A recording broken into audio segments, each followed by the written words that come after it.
Hello again. This video is about emotions and particularly anger, sadness and fear. Isn't it interesting how if love, joy and peace come up, we don't try to push those away, but if anger, sadness and fear do, we think it's going to last forever and we don't want to feel those. So just to explain what happens is, particularly as children, but as we're growing up as well, as children, we're not encouraged to feel our emotions. And what is meant to happen is the emotions, as we experience something, the emotions are meant to pass right through us and out of our system. But we are taught to keep them in our system. So we're walking around with all these emotions within us. We are energy. And in the yogic circles, these blockages, if you like, they're called samskaras. And we've all got many in us. And when we are triggered, so we might be triggered by a thought, a circumstance, another person, what's happening is it's not that person made us angry, or that person made us sad, or losing our job made us scared. It's that we already had that in our system, and that circumstance triggered what was already going on within us, which is amazing. Lots of people don't see it this way. We've never been taught to see it this way. So I'll do my best to explain this briefly. So we've got these blockages in our system, and we are energy and we attract the circumstances around us. And so from the energy that we've got within us, so whatever happens in our life, we can look at it as a gift. If we are triggered, we can get to a place where we go, oh, thank you. That has triggered the emotion, the blockage that was within me. And now I have the opportunity to go there and feel it. And what you'll find is if you go there and you feel it, that blockage will dissolve. Now, if you do this in a way that you want rid of it, that won't work. Trust me, I've had 4 years with this, and what you resist and what you persist. The way to do this is when you're triggered, you go to the trigger and you say you're welcome here, and you feel it and you love it.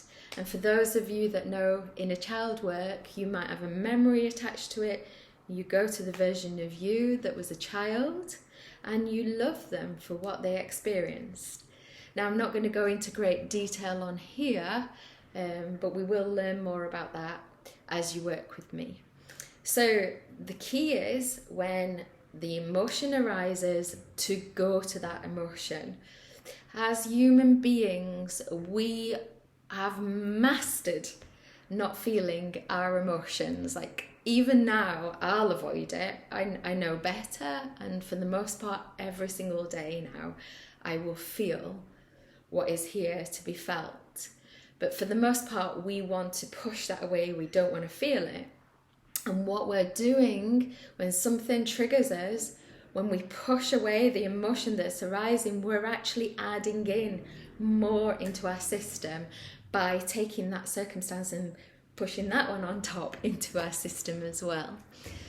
So we're designed to feel love. We are designed to be love. But if you ask most people on a daily basis, how do you feel? They'll just go, okay, well, or they'll talk about a circumstance that is happening in their life.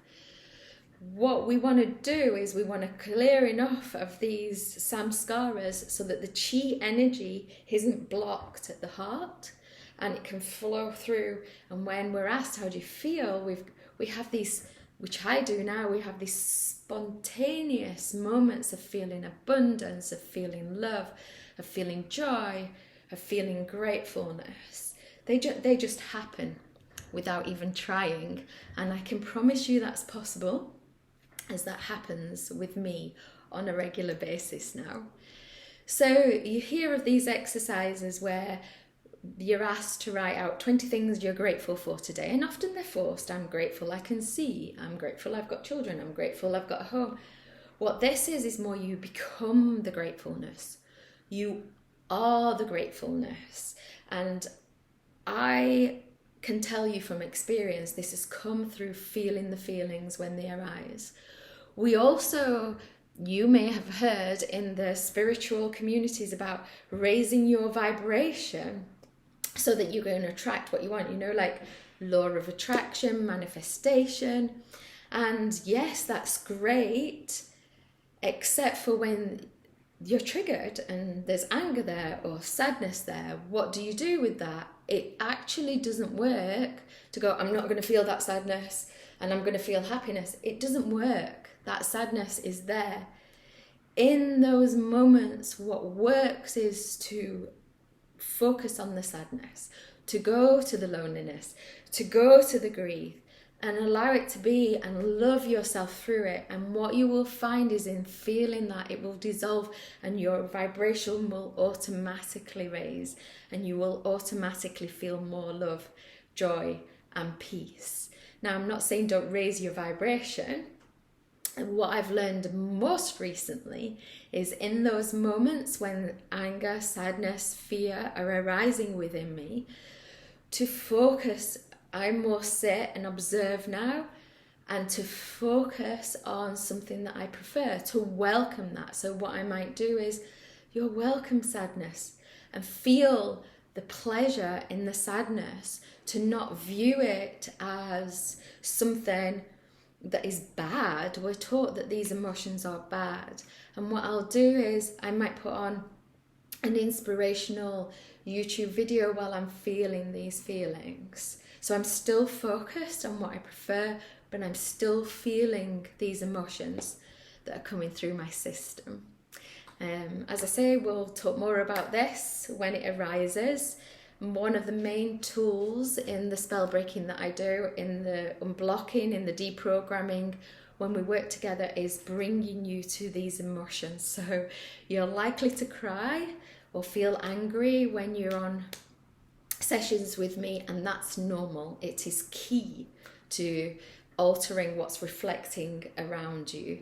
And for myself, for my clients, for what I've observed, this is the main way that the things that are happening in your environment change. This is absolutely key. So I look forward to working with you and experiencing these experiences together.